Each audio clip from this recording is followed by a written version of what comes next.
approve the meeting minutes. All in favor say aye. Aye. Any nays? Motion carries 5-0. Moving on to 5B. Treasurer's report for November 2024, the Community State Bank cash account, beginning balance of $572,375.88, ending with a balance of $142,785.41. Community State Bank credit card account started the beginning of the month with $2,344.19, ended the month with $27,476.52. Community State Bank Capital Improvement Trust Fund 46 started and ended the month with $3,000. Petty cash started and ended the month with $500. Petty cash for the school office started and ended the month with $200. Cash with the fiscal agent, this is for the risk PMA account, the rest of the referendum funds. Started the month with $954,346.87. Ended the month with $532,377.65. The local government investment pool started the month with $1,212,106.36. Ended the month with $545,039.16. For a grand asset total at the beginning of the month of $2,744,873.30. And ending the month with $1,251,378.74. I want to address a question last month about the cash report not balancing with the treasurer's report for Community State Bank. It's because it is a cash flow. It is not the treasurer's report, so it does not take into account any of the checks that are outstanding whatsoever. So it's just basically showing you cash flows. The other accounts, since they don't have very much going on as far as transactions, it's going to show you the actual balance that's in the account. So the treasurer's report is accurately reflecting what the amount of cash is in the bank, less the outstanding checks. Thank you.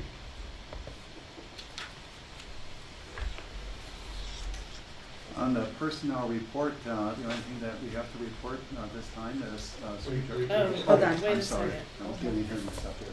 Yep. Any questions on that? On the treasurer's report, no. No. No. Did you want me to continue with the accounts payable or? Please. Okay. Checks written from November 14th to December 10th, 2024. Numbers 103600 to 103689.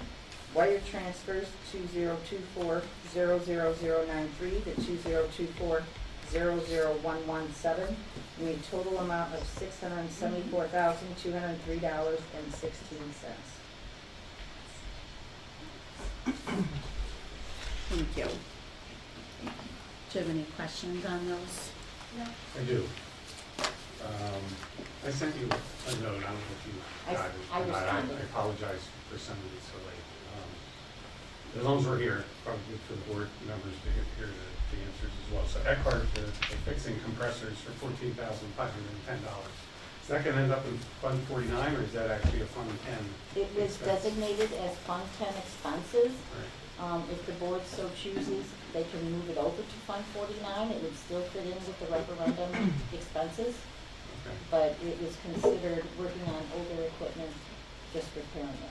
Okay. It's Would there not be a the new- reason not to move it over to 49? Hmm? Would there be a reason not to move it over to 49? It could go either way, whatever way you want to do it. So we'll get back to you on that, I suppose?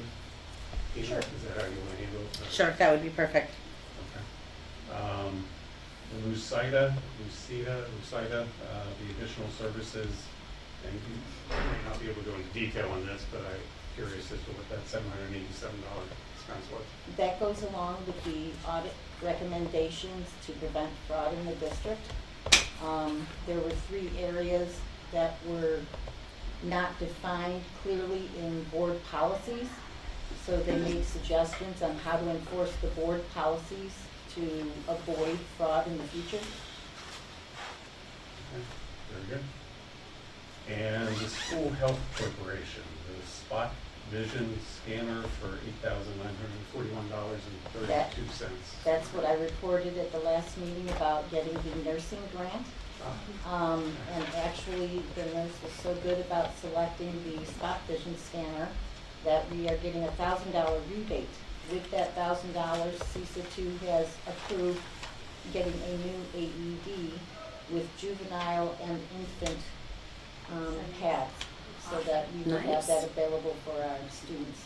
Nice. Thank you, Susan. I just have one question. The Otis elevator, 26,980, is that not in the building referendum? I would think it would be. I believe that's in Fund 49, wasn't it? Does it say that on? Oh, yes, it does. I'm sorry. Never mind. I didn't see that there. Thank you. Do you want to approve them individually, or are we going to do BC together? We can do BC together if you guys are okay with that. Yep. Okay. Can I get a motion to approve the reports as presented For B and C? for B and C? Did you guys have any questions on C? No? Okay. I'll make a motion to approve B and C as presented. I'll second that. All in favor say aye. Aye. Aye. Any nays? Motion carries 5-0. Now it's your turn. So for the personnel report, the only thing that we have is the unanticipated this soon retirement of Sue Jarvis, whose last day will be January 3rd. And so I would say that we're in a significant transition period of time right now, but working well with Sue, and CISA 5 is on board fortunately, and we'll report a little bit more on that later. Thank you. Can I get a motion to approve Sue Jarvis's resignation? Oh, go ahead. I'll move to approve it. I'll second. Okay, all in favor say aye. Aye. I am sure we'll get taught that we wish you well. Yeah. Any nays? No nays, motion carries 5-0. Sue, thank you for everything that you've done for the school. Appreciate it. Moving on to 6A, update on strategic plan. It's on the strategic plan, and I'm still coming up to speed on some things. I would tell you that essentially, while the strategic plan, I would say, is a driver of how the administrative team works. In our meetings that we have weekly, everything we do pretty much gets links back to one of these pillars of improvement. What we've not done because of the transitions that you've been in is thinking about how to update this and keep stakeholders, the board and others, informed about how we're doing. So some of this has been because of where we were at and the time that was consuming. But this has to be a priority, and it is. And we're back in terms of recognizing how important it is to convey the progress, as well as any other goals or anything that we might suggest. We've talked about some areas that are significant. And so we'll report on that. So you have some highlights where we immediately tried to put some things together. I would just, identify some highlights unless you have any questions. And I have Carrie and Tom here. We did a survey of staff. Carrie took time out, made time, so that we could survey staff in terms of where staff was on standards-based grading, because, we need to get some baseline in terms of how we will proceed. And so I was really appreciative of what Carrie's done with staff. We're still going to be going through the results of that, but we're continuing our work there. And there's some other highlights that you can see there that I think are pretty significant. We did the standards-based, enhanced learning. As you can see in there, some activities, we're very much always looking for opportunities. And so a few things were reported there with Mr. Koshal, student leadership camp that he took some kids, Mrs. Lum, with 4 students to Gateway for career tech, intermittent students in terms of what they're doing. So there's a lot of activity that we need to continue to bring forward and to highlight with you. We also have to think about some of the other things that are happening in terms of where are we at with budget, looking in terms of forecast, and particularly with our transition period. That's going to be really important in terms of how that impacts the strategic plan, and we'll be making that a focal point to come back. But I'd be open to any questions that you might have of anybody, you know, on my administrative team, you know, at this point in time, but recognize the importance of the strategic plan as a driver, and I would say it does on our day-to-day activities in terms of how we coordinate our work, and kind of log that in, but it's important, obviously, to bring everybody along, too. I've noticed that there's an internal document that the team is using to go through the strategic plan to break it into small pieces, Right. and I've seen that, and they're doing a fantastic job. I think my only question would be, even, because the audience can't, and those listening can't see that little image too, with updates. At the very minimum, when we do a monthly update, it would be wonderful for others to see their work, because everyone's working very hard behind the scenes, Mhm. and it's ongoing. So it'd be wonderful to break that down and just visually post it. Now, that would just be the recommendation, to not create extra reporting, but what you've already done to make that public would be lovely. That's just my suggestion. Good suggestion.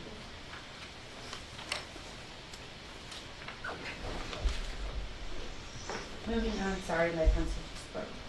Moving on to Thank celebration. you, by the way. Oh, you're welcome. Thank you for the update. Moving on to 6B celebrations. You know, celebrations, you're probably pretty current. You know, I can't, the one thing that really stands out is, I would say Bristol Pride. You know, I've attempted to really attend as many events as I could, you know, from basketball, and also sharing in terms of supporting what our staff is doing to engage students. And so I'm not inclined to. I had my pajamas on the other day, over all my clothes, and you know, I probably could have. Can you project that? I could have possibly, no.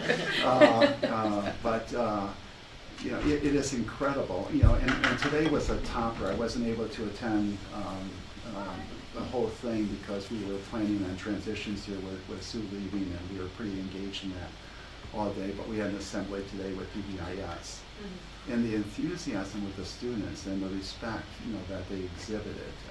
I mean, that all goes back to the credit of what our teachers and support staff are doing. But it was, including the dodgeball game that I walked into with a few flying balls whizzing by. But you know, I would have to say that it just really stands out that you have something really special here, and how important it is to continue to maintain that. I went to Central and watched the choir. I mean, it was just this engagement also with our, you know, that we're into our feeder high school and that we're into the. It was just. It's really. I'm so pleased to be able to be accepted into this transition to kind of help here, because it's really enjoyable. So that would be one of the things among many that we should always post. And some things we shouldn't take for granted, and some things that I'm working to try to figure out, and we'll report that a little bit more in terms of the, you know, working with CISA 5, you know, in terms of anticipating Sue's retirement at the end of the year, but also Ali's leaving. You know, Ali has done a great deal in many different areas, and I think that's reached a level of refinement. You know, but we didn't necessarily finish in all that, and sometimes it takes more to put things in place than it does to sustain it. But I don't want to diminish how much we do to try to make public, you know, what we're doing and what staff are doing. You know, so that you're recognized for the work that you're doing. So we will continue that. Thank you. All right. 7, President's Report. I just have a little speech, whatever that I'd like to provide everybody. It says, as the president of the school board, I want to acknowledge the difficulties we have all encountered. There have been days filled with uncertainty, frustration, and fear. Those feelings are valid, and they are shared by many in our community. Yet during these rough times, I want to express my deepest gratitude to every single one of you. We see you, we appreciate you, and all your hard work has not gone unnoticed. To our parents and guardians, thank you for your support and understanding. Your partnership and involvement in your children's education has been invaluable. While we acknowledge the struggles we have faced, we must also focus on the path forward. We can and we will emerge from these challenges stronger and more united than ever.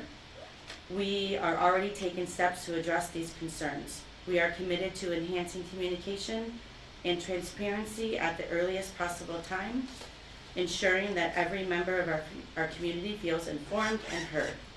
Furthermore, we will seek opportunities for improvement, and we encourage each of you to share your ideas and insights with us. In closing, I want to remind you the strength found in unity. The journey may be long and fraught with obstacles, but we are in this together. Let us stand side by side, support another, champion the remarkable potential that resides within each and every one of our students. Together, we will not merely endure these challenges in challenging times, we will thrive. Because we are strong, together we are unstoppable. Thank you. Moving on to number 8, public comments.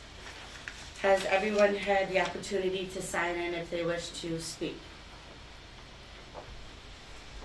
Thank you. Members of the board may ask, just a reminder, members of the board may ask questions for clarification and briefly discuss the matters as permitted following state statute, but may only take action on items if it's in the agenda. All visitors are asked to identify themselves before speaking. By board policy, each individual will be allocated 3 minutes. Please also refer to board policy 0167.3. Participants shall direct all comments to the board as a whole, not to a staff member or other participants, or to one board member directly. The first person to speak tonight is Don Bean. Just stand and hear me, I think, pretty close here, huh? Sure. My voice is blue, I'm very. Well, I want to thank the board. I was here back in September. I couldn't be here on the 16th. I wanted to. I had my other knee replaced, and I'm able to crawl around now and walk, and pretty happy about it. But I wanted to thank the interim district administrator. I haven't met you, but I appreciate your inspiring words. And Tina, the president of the board, I appreciate your inspiring words. And I know it's been difficult with the remarks that you made tonight and participation of the students and stuff. That's why I want to come and just say thank you to the board. I know it's been difficult, and at that meeting they signed up, it's a $2,000 a year salary that they get for being on the board, and nobody, it's pretty minuscule by far and for the heat that you take. And I know whatever side you're on, everybody's interest is for the school. And sometimes change is inevitable, and I come and I griped about some stuff at that meeting in September and wasn't happy with the former administrator, and for a variety of reasons.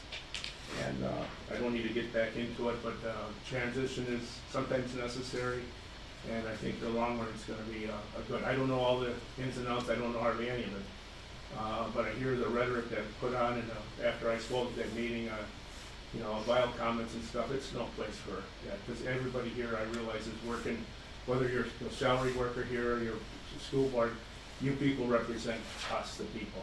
And when you don't have a voice, and I didn't have one, and I talked to the other administrator with some troubles that were going on, and I didn't get a call back, I don't like it. I didn't like that I mentioned committee was split in half over a referendum to put an addition on the school, and your hair was on fire, and then all of a sudden there's all kinds of money, and everybody got raises, and I heard it all. So I said my 2 daughters are teachers here, and I'm really happy that they are. And I got 6 grandchildren here, so we're moving on, and I think it's in the right direction. But I want to thank everybody. Thank you, Sue, too, for your time, and I appreciate everybody's. No matter what, let's work together and get this backbiting and stuff ended. So thank you. Thank you. Okay, next one is Jill Gilmore. Dear members of the school board, I'm here tonight to express my sincere gratitude for your ongoing dedication and support to our school community. Your tireless efforts to ensure that students receive a quality education and that our school remains safe, inclusive, and innovative do not go unnoticed. As a member of this community, I truly appreciate the time and energy you invest in making decisions that shape the educational experience for students, teachers, and families alike. The work you do helps create an environment where we can all thrive, and your leadership fosters a culture of learning and growth. Whether it's through the policies that you implement, the resources you allocate, or your commitment to fostering a positive and inclusive school environment, your work makes a profound difference in the lives of many. I feel fortunate to have a school board that is so dedicated to the success and well-being of our students and the entire school community. Once again, I thank you for your service and for all that you do. Your hard work is truly appreciated, and I look forward to continuing to see the positive impact that you have on this school. Thank you. Thank you. Ed Moon. Hi. My name is Ed Moan, and I'm the Bristol resident, a small business owner, taxpayer, military veteran, the father of one current student and one graduate student at Bristol School. I'm also the husband of one of your employees.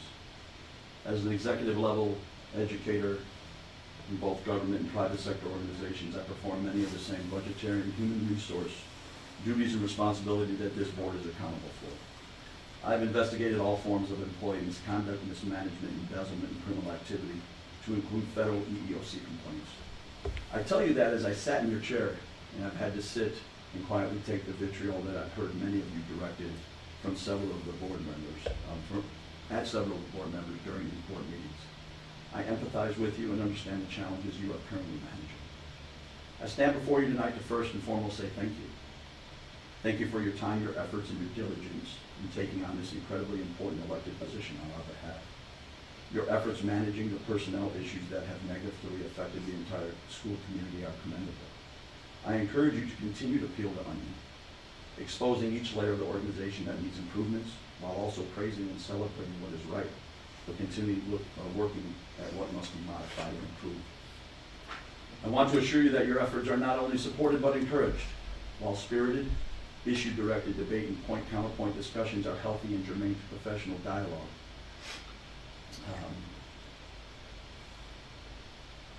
I want to make sure that you know that sometimes that's not always the case, and I thank you for sitting there and listening to all of the different points that have been brought before you. I've been an educator in my profession for over 30 years, and it pains me sometimes to witness those who claim to be so professional act so unprofessional. Thank goodness that the vast majority of the Bristol School District employees are dedicated, hardworking individuals who put the needs of our children first. They show up every day and work hard, they do their jobs, don't create drama, and conduct themselves professionally. To all of them and to all of you, I say thank you, and thank you, and thank you. The collaboration, respect, and support between the school board, the parents, and the community are essential for this school's success. We collectively must never lose sight of the guiding light that should always be the focus of our efforts, which is the what's best for our children. I thank you again for your time and efforts on our behalf, and ask you that you keep the faith. Thank you very much. Thank you.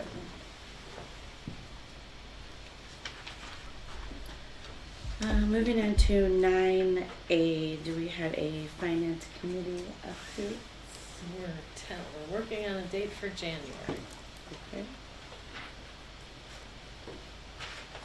Right now, we are considering, if I might, January 14th, the day before the board meeting for finance committee.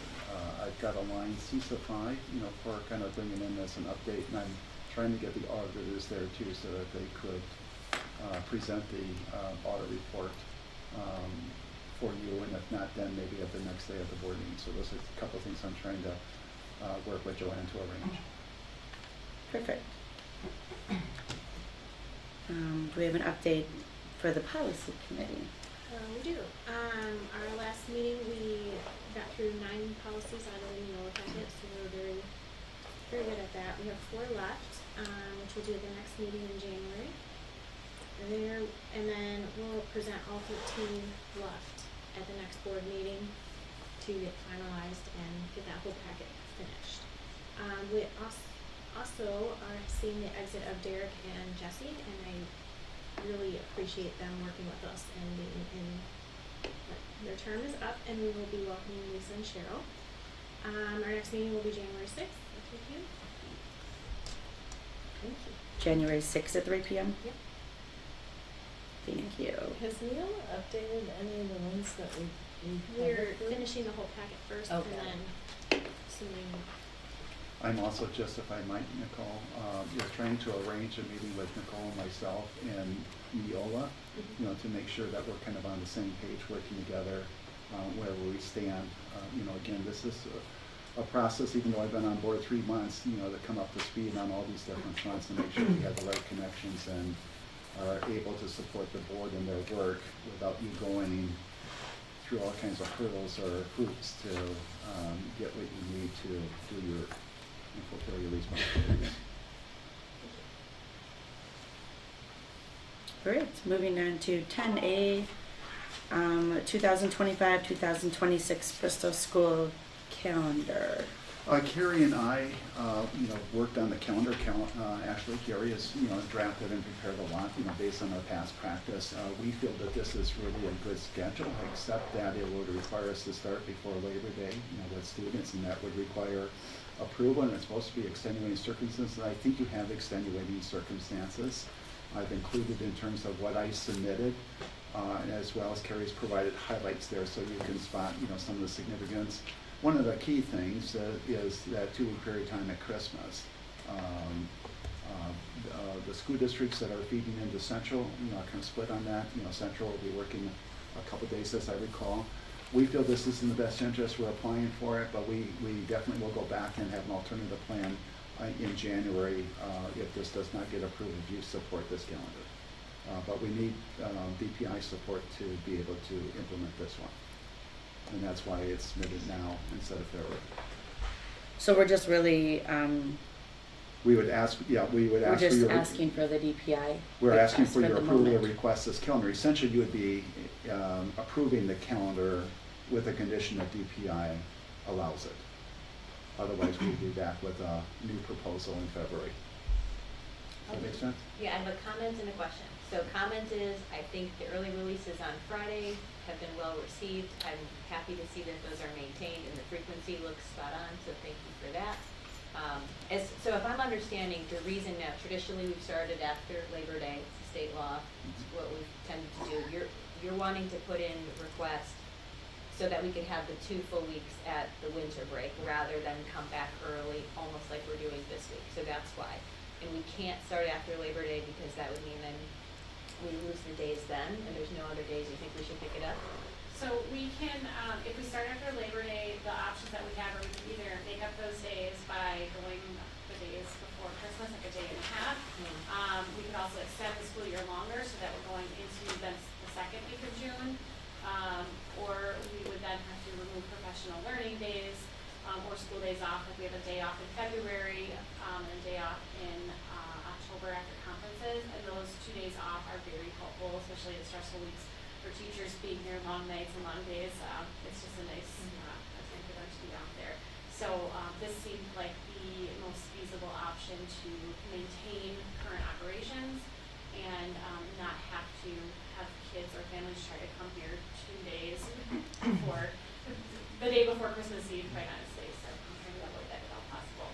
But Plus also our with- attendance would look terrible on those 2 days. But also with extenuating circumstances, you know, in this transition, it's very difficult to continue to, you know, move forward with all the items you want to move forward with.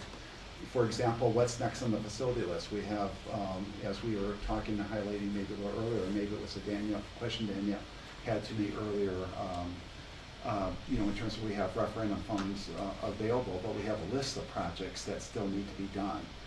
So we need to look at that, and some of those things could disrupt class. So if you have an extended period of time too, it gives us flexibility to have a period of time where we can complete some of that work when kids aren't in school and staff aren't in school.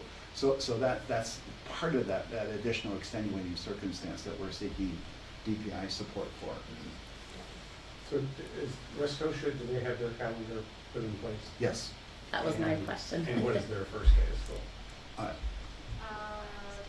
don't know that off the top of my head. Yeah, I only know that they're different on the Christmas break. Yeah.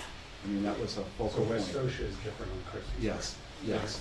And And there are some other districts that feed, you know, that were different too. So we would, you know, not be an exception to that. That's obviously something that we think about as our alignment with Central. How different? Well, I Let me mean, look we're real trying to quick. coordinate families that could have students in both elementary, middle school, and high school.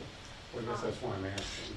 Our I mean, I guess fall that's and, why- our fall and midwinter break lineup, so that day off in February, and that day off in October, line up, our spring breaks line up. Majority of the winter break lines up other than the day and a half. The end of the school year lines up, and some of our professional learning days line up. But the first day of school does not line up. Is that what? I don't believe so, I have to verify that. Yeah, we were looking at that obviously, and Yeah. a lot of our focus was, more around Christmas and some other things. But then I recognize also that, we were not the only one who was also considering a change in that. Their first day of school is September 2nd. I mean, it's not gonna align perfectly. Personally, I'd love to start after Labor Day, but if it's a choice between having the 2 full weeks at winter, I think if you give that, it's more flexibility to families as a whole, so to remove that creates a bigger challenge, and then pushing into June, past the first week, I think will also not be well received. Traditionally, people are used to that and travel and do all of those fun summer things, and our summer is so brief. So if this is the recommendation, I'm comfortable with it, though I'd love to start after. I'd be okay with the DPI request for this year. And it's challenging because we can Yeah. get low enrollment if we don't plan this, Yeah. like at the Christmas break or whatever. So attendance can be impacted even no matter how much we try to promote something. Sometimes, parents just feel that Yeah, they wanna this do is the that. only time we have. Yeah. What Yes, is, I'm So, sorry. I mean, personally, it's 6 of one, half dozen of the other, I guess. My concern is, previous years, we usually matched up the first day with West Ocean, again, thinking vacations for parents and such that have the kids in both schools. And I guess, Carrie, you're confident, this is essentially asking staff to come back a week early. And I guess I'm curious on your take there as to the comfort level with that, with staff coming back a week early. So the way that this would set up is that staff would only be required to come back on one day in the week prior. So if there are issues with staff, because staff have to come back that full week anyway typically before students come back, there are some other possibilities. For instance, on the 21st, if staff had that last week, had something planned, we could have that as like one of those flexible work days where they can put that day in another time where they can collaborate with their team, and so coordinating around that way, just so long as there's that little bit of flexibility. And we did have a little bit of that this year when we had to go, we started earlier as well and had to include some of that flexibility, and it worked out. I know there are some teachers and staff members who do take a vacation typically that second to last week in August, that we'll have to work out some of those challenges with. So open house is the 21st, right, on this calendar? Open house is not indicated on this calendar yet. That is Oh, okay, to be determined. Yes, Okay. TBD. Okay. What is the difference between West Osha's Christmas break and ours? That's where you said the difference comes in, right? Yes, their Christmas break is, they will attend school on 12/22 and 12/23 a half day. And so then the 24th through whatever day they have off. So they just have that extra day and a half that they go in. And something else that, I would suggest probably making a change is the October break day, shifting that to the Halloween holiday instead of the holiday that it's currently, or the 22nd, 23rd, and 24th, making that shift, so it's over Halloween. Because that actually does align with Central's calendar, is having the time off at Halloween as well. So we'd make that adjustment now, even though it's not required for the state approval. So technically, right now, we're just voting on to go into DPI for early starts. To start. But if we're not voting on this we don't have to calendar, vote on the calendar, but if you're voting on the start date, we'll make these changes and come back with a recommendation then to adopt the whole calendar, knowing, as we have it proposed, knowing that we can start before Labor Day because we have permission to do that. right, but if we change that we don't want, if we look at this more and decide this is not something we want to do, we can not do the early start we just can't, or we have to do that once we get permission? I believe we have flexibility as long, the requirements, they just ask us to have a request into DPI by January 1st if we are requesting a waiver. Okay. And so it's just a matter of time getting that waiver in. I believe the board can shift and make amendments to the calendar at any time. Okay. Which we would do if we were doing makeup days and we haven't planned for those extra days, if you really had something severely hit, you're adjusting your calendar through the year. You don't want to do that, but at times you have to. Right. Yeah, I just want to feel confident that all stakeholders have been reached out to, and I guess we're doing this in a sense today.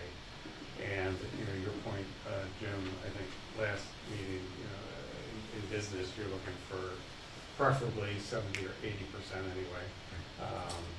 And I guess I want to feel fairly confident that we're hitting that 70 or 80% when it comes to parents and when it comes to the school staff.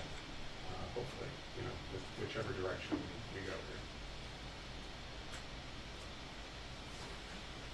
here. So I would be okay with making a motion to start the DPI request, and then we could possibly vote on the calendar in the January meeting. That would be my Very good. motion. I'll second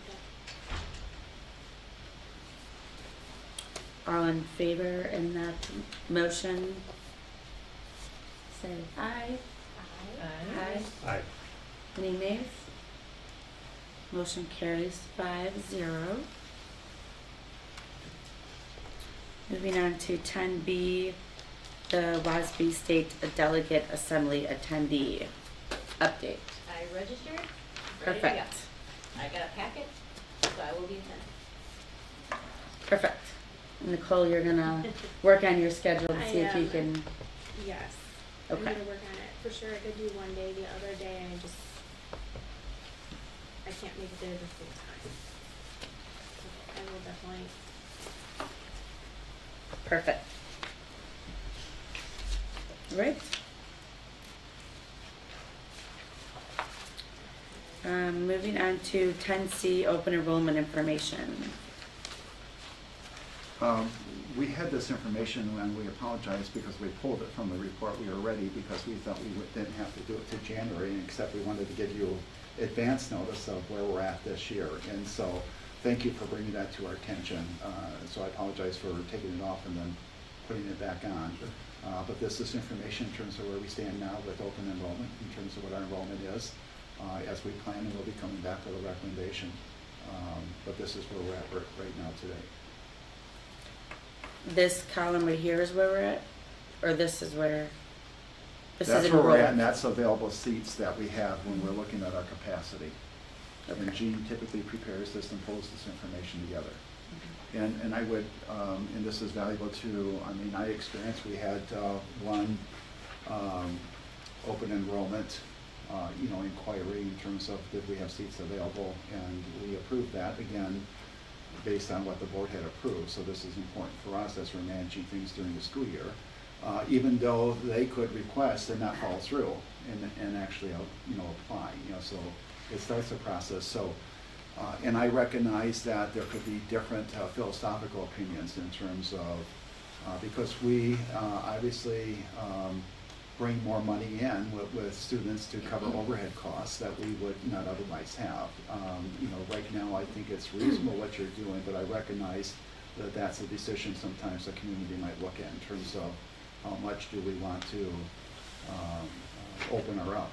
Right now, without a deep analysis in working with Carrie and Tom and the like, I think this is serving us regarding, it's always nice to have 4 class sections. That's typically where we're at. There's efficiencies in that. But there are other things to consider, and I don't want to dismiss this. So this is just where we're at right now in terms of how many are coming in and filling up slots. So will we have a further discussion between now and the next meeting, or will we just hold a discussion with your recommendation at the next meeting?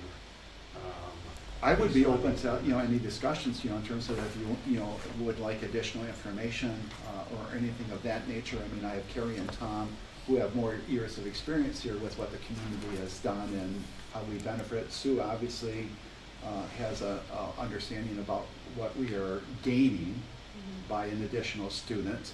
I've had conversations with everybody just to make sure that it seemed reasonable here to continue the practice and to say, okay, what do we want to do then with how many open seats? Do we want to go to the max? Do we want to go a little bit less? Yeah, no, and I certainly appreciate that, and I'm on board, no doubt, with the way we've done it in the past. My only one suggestion that I would make, as long as we're holding a discussion on it tonight, is that last year we bumped 6th, 7th, and 8th grade up to 104 students. And I think there was good reason for that. I think the thought was, based on the number of students we had, and based on the number of open enrollments that we typically get, we probably wouldn't hit 104. We probably wouldn't hit above 100, but it gave the district administrator the leeway once school started. If we had a situation with another school district where a kid would be bullying or whatever, would be bullied, that then the district administrator didn't have to come to the board to okay that and move it to the 104. My only suggestion this time around is probably to go back to the 100, because I don't know that it worked out that way. I think last year what happened then is we got more open enrollees than we thought up front, so we ended up with over 100 right at the front, which I think at least the teachers would probably, and not the 25, 26, but you got to put a cap someplace. So I think that cap of 25 per class is probably better than the 26 per class. I mean, I'd rather see it lower if we could afford it. But, you know, I guess that's, you know, again, up for more discussion as well. But I have been comfortable with the way we've gone about it in the past. And it shouldn't be all about money. There's no doubt about that. But I think the last report does show that we are to the plus side of $1.6 million. And for a school that only has an $11 million budget, $1.6 million is a big number. And I would have to, and correct me if I'm wrong here, but we're only talking about general ed students. You know, for the most part, we don't open up special education, so that you're aware of that.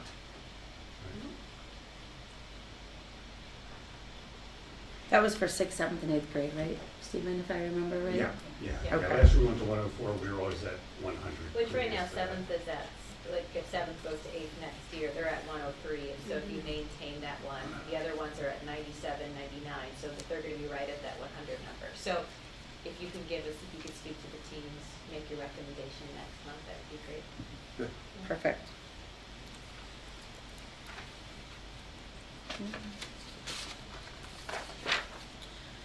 All right, so 10D was CISA 5 update. So the CISA 5 update, if you recall, and I provided something, you know, in terms of what I was planning to report out tonight. Again, I prefaced some of these remarks a little bit earlier with recognizing that I engaged CISA 5 because I thought it was important for us to analyze our functions and know whether or not we need to make any adjustments before Sue, if she was going to retire, as she said she was going to retire in June, and even though she did say there was a possibility of it earlier, that we would know in terms of be prepared to make adjustments. Well, we're definitely looking at that right now, and fortunately, it just worked out where all of a sudden we're here. The person who has been assigned is already a licensed business manager working in other school districts. I would tell you, initial report, you know, from spending time with Sue was that you're pretty fortunate. Your books are pretty much in good order, so it'll be easy for her to manage. That doesn't mean there aren't challenges because there'll be limited time, but I also have to come back next month and adjust the contract because those 10 days are going to get consumed right away. Those are 10 days to help kind of analyze. What we're doing to analyze as they're doing. And there'll probably be some remote thing. We didn't post it because we're still finalizing what I attached the job description. You know, in terms of, and essentially it's the same job description that was originally always in place, and it never was changed. HR functions were always part of the business office. I think what there was recognition that we were being unreasonable in terms of providing support to the business person to get that done. Well, then we established a whole new department somewhat. And I don't totally understand all the transitions and transformations. I do know that you probably have a lot of stuff that weren't in place that needed to be in place. And I think I would give a lot of credit back to Ali working with Tom and Carrie, you know, and the whole team, you know, in terms of, there's been a lot of work here to put things in place, and I recognize that it's reported out that I am aware of all the transitions you've been through and the challenges with that. And when things like that happen, you know, some things don't get done and you don't make some of the enhancements that you like. So I would say that there's a lot to be thankful for. But again, you know, I'm trying to make sure that we're being good fiscal stewards, and if there's an opportunity here to become even more efficient, that's what I would, you know, want to work towards. So recruiting's my day job, so I have a couple questions as far as, so it's not posted on weekend yet, No, right? but it will be this week. So let's just say it takes 60 to 90 days to find that special person who will be within our district. Does CESA 5 offer interim services? They would, that's where we're moving to. We already proposed a contract in terms of, she's been working with Sue already. She has access to files. We set up her an email. I mean, we are just fortunate we already had an arrangement in place. Otherwise, Is it an a la carte arrangement, or do they serve, like, how does? right now, essentially, they will help us maintain business, you know, that, from the, and I'm also, it's not just gonna be them, you know, so for example, I'm using, Jean, and I'm using Lori, you know, to make sure that we don't have things falling between the cracks. So it's gonna be a real team effort. They will be on high end, but they'll be doing, you know, probably when they can remote. So there offers some challenges. Sue is typically at the board meeting. I probably wouldn't have that person there to pay that person just to come, you know, so I'll have to, as best I can, be able to answer those detailed questions, you know, that the person who is in charge typically would have at their fingertips. So we'll have to do our best. So it's not an a la carte, it's the whole business services, but what we found, she's very equipped. And, you know, I mean, it's no problem at all, you know, coming up to speed, you know, for her. So it'll be a real efficiency. I felt there was a good connection with everybody. I mean, we met today for 2 to 3 hours, and that was Sue, me, the individual's name is Kathleen. We'll go through an introduction with all staff. So Jean and Lori, and you know, so we're just making sure that everybody who has some involvement here had an opportunity to ask questions to make sure we don't, then there's something that will surprise us, you know, and then I ask for your understanding and patience with that. But right now I'm feeling pretty good that we'll do as good a job as anybody in managing this transition, and hopefully, I only know that there aren't as many teachers, there aren't as many superintendents, there aren't as many business managers out there like there used to be. In fact, when I had, I put a couple of provisions in there, I was saying I would like to have a CPA preferred, not required, because that skill set enables you to do things that you know, you could do financials if you wanted to, if you had the staff. You know, right now we use our auditors for that. You know, some of that typically will happen if you're larger. We're not that large, but still having that expertise, you're more efficient too with working at that boundaries, even though I think Sue has done really well, you know, with that.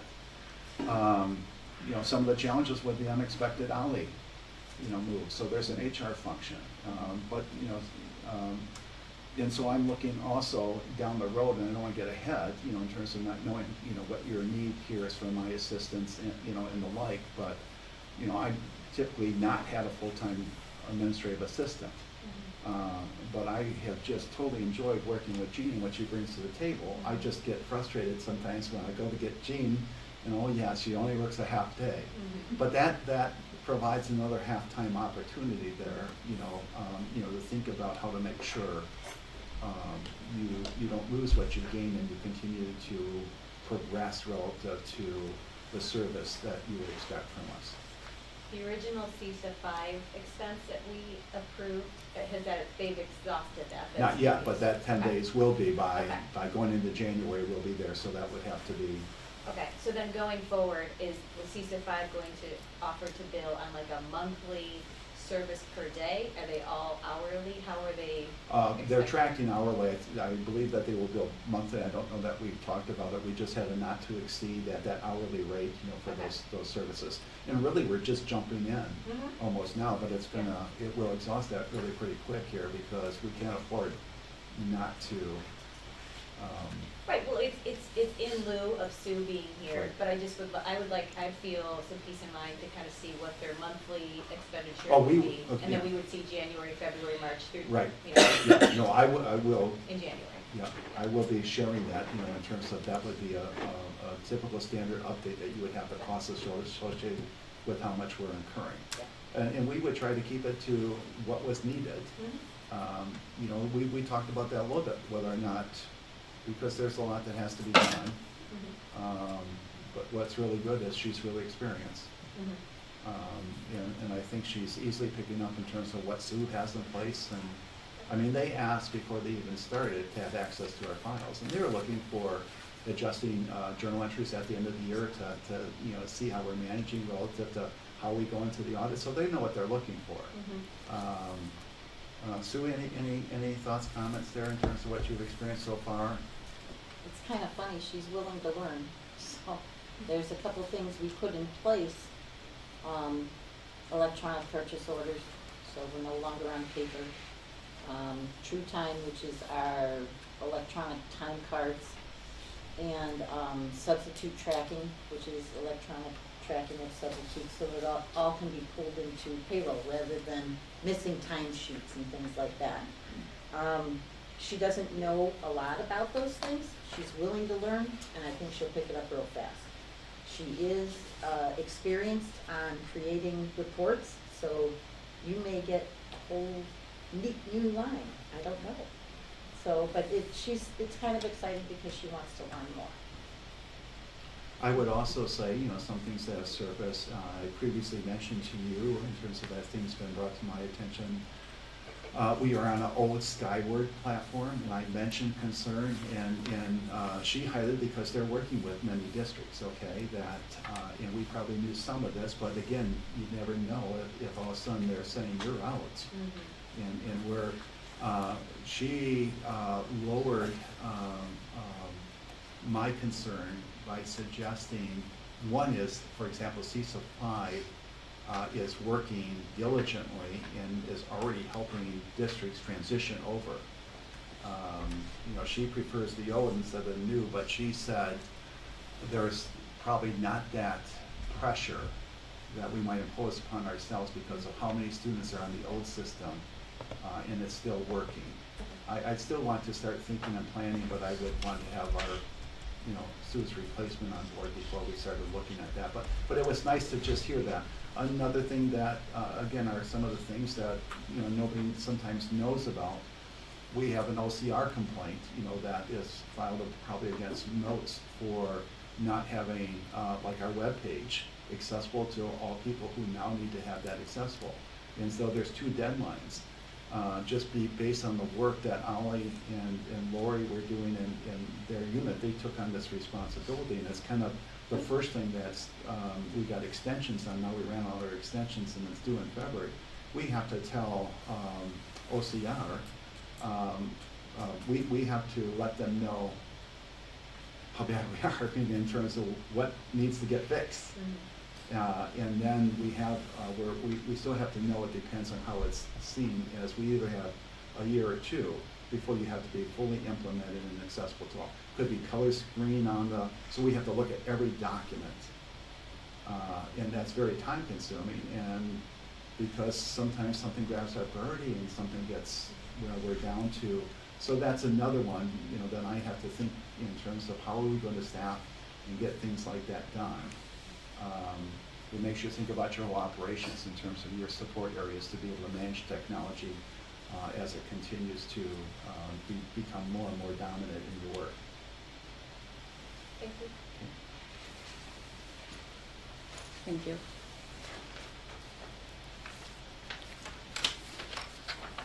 Moving on to 10E, food sales approval.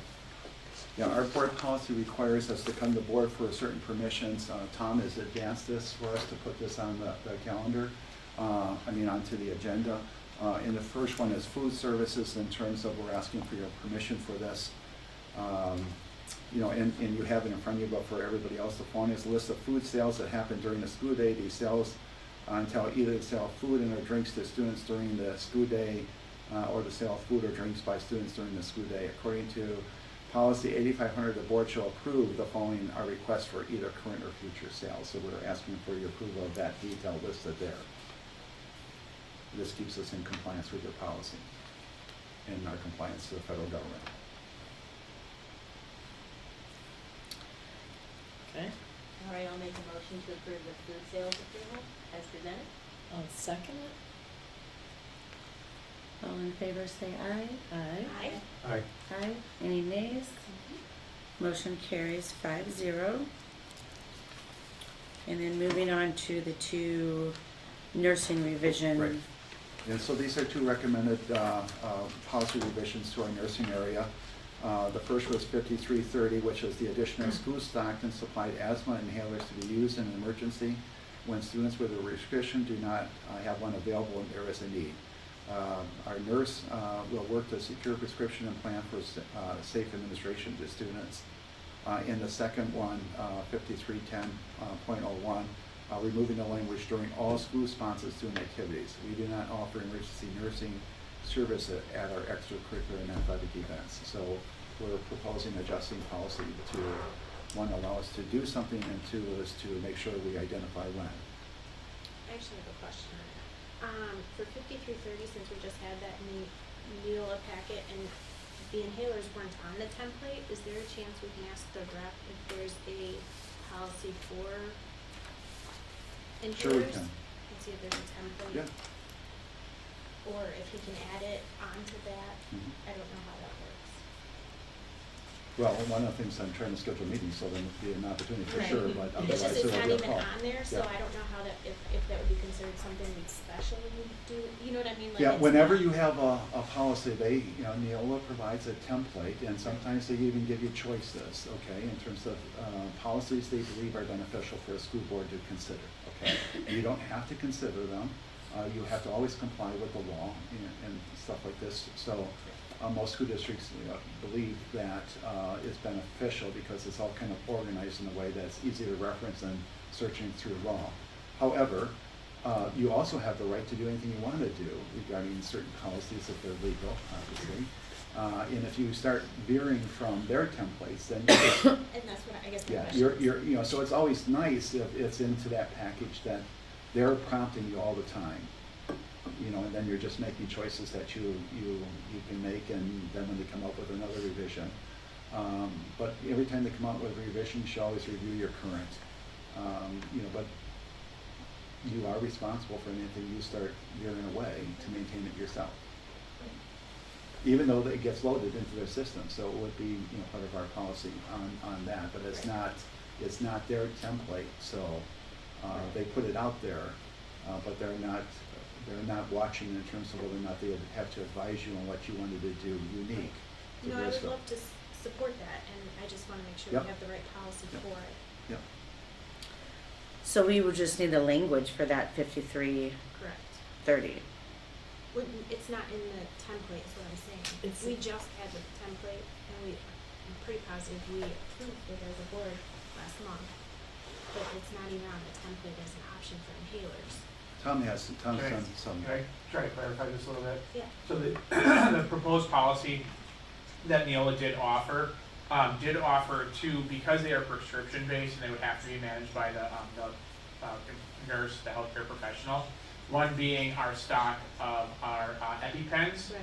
the other being for the Narcan that we have on hand. This would just be another prescription.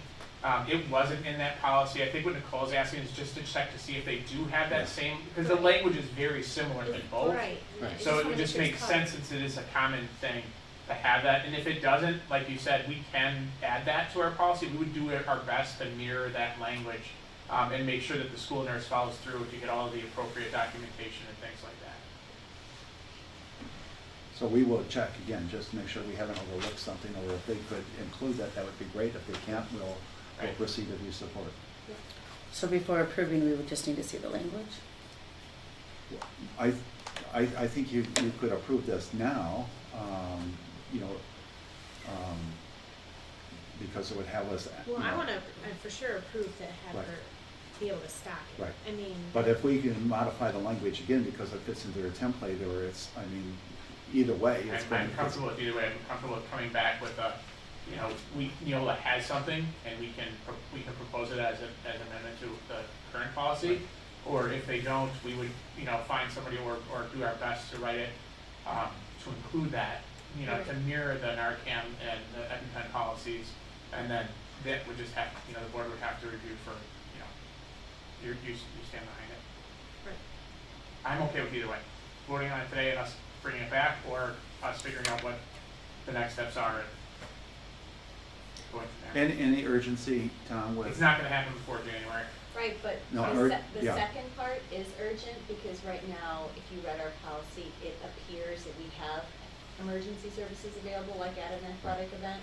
Oh, that's the For other sure, but policy. I was just like for Yeah, 533. Yes, the second part, yeah, Yeah. so, So I would make a motion to approve the recommendation of the revising policy 5310.01, removing the language during all school-sponsored student activities. I'll second that. Okay. All in favor say aye. I, Any nays? Motion carries 5-0. And then the other one in January. the other one in January, once we get the Check with actual Neola. language. Yeah, and speak with Neola.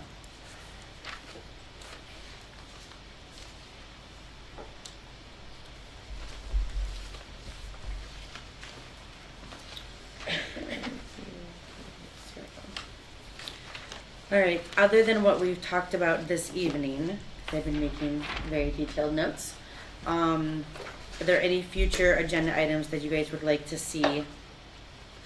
Before you go there, can I mention one thing? Sure. Okay, this was back, I wanted to have it as celebrations or as a strategic plan. Bristol School District was recognized as a best-in-class employer based on results from Gallagher's 2024 U.S. Benefit Strategy and Benchmarking Survey, which is a fairly extensive survey that's sent out to many organizations, including schools, okay? U.S. organizations are ranked based on answers to how we support our employees' physical, emotional, career, and financial well-being. Bristol School District #1 stood out as an organization committed to our people and strategic approach to benefits, HR, and compensation, which inclusively engages and motivates our employees. Bristol School District #1 takes a proactive and structured approach to planning, developing, and implementing comprehensive benefits and HR programs. Supporting our workforce builds our overall organizational strength and resilience.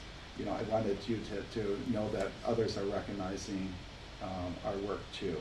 And again, I appreciate the work of Sue and Ollie and Lori and others in this regard. I just missed that earlier. I wanted to make sure I shared that with you. Thank you. Thanks.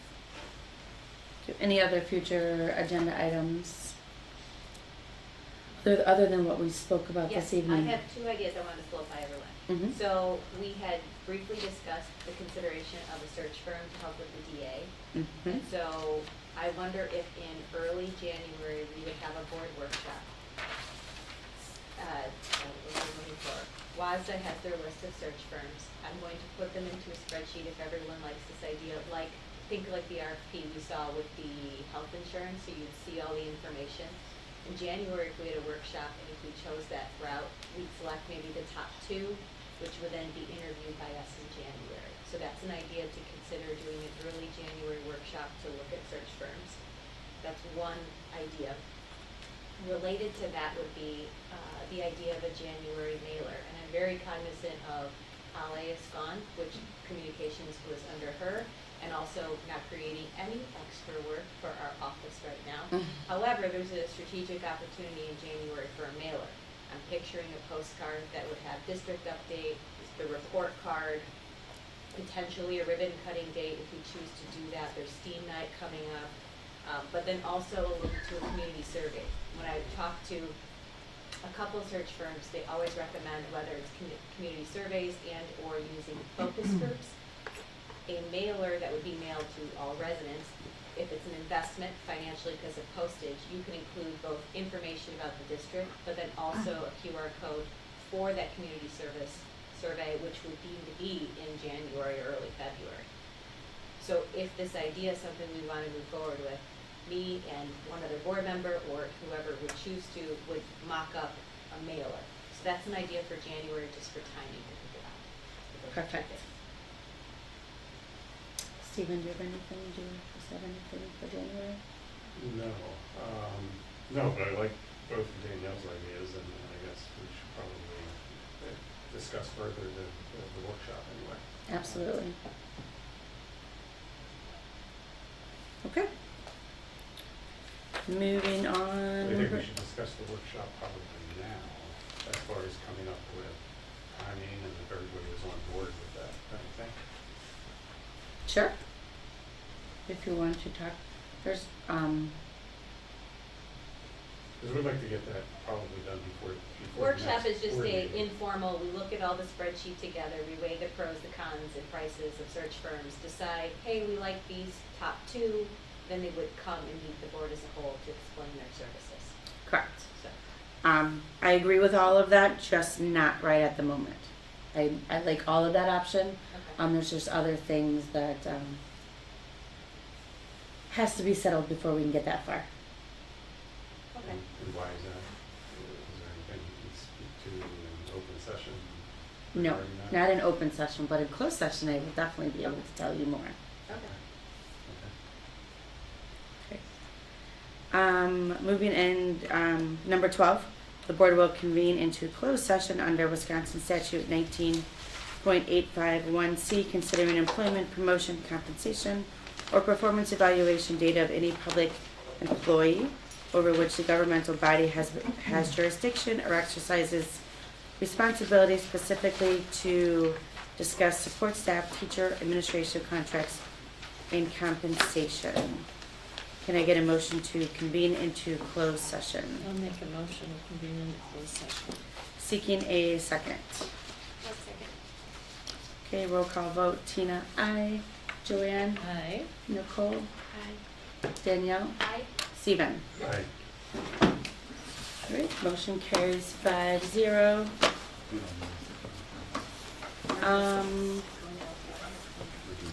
Oh, Jan.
All right, welcome back, everybody. We are going to take a motion on what we talked about in closed session. All right, I'm gonna make a motion to extend Jim Files' contract to the time period of June 30th, 2025 for the annual dollar amount of $140,000 annually. I'll second. Okay, we will do roll call vote for this. Tina, aye. Joanne, Aye. Nicole, Aye. Danielle, Aye? Stephen. Aye. Motion carries, I'm sorry, any nays? Obviously not. Motion carries 5-0. I would like to make a motion to adjourn tonight's meeting. Can I get a second? I'll second. All in favor say aye. Aye. Aye. Aye. Any nays? Motion carries 5-0. Thank you, everybody. Have a good night.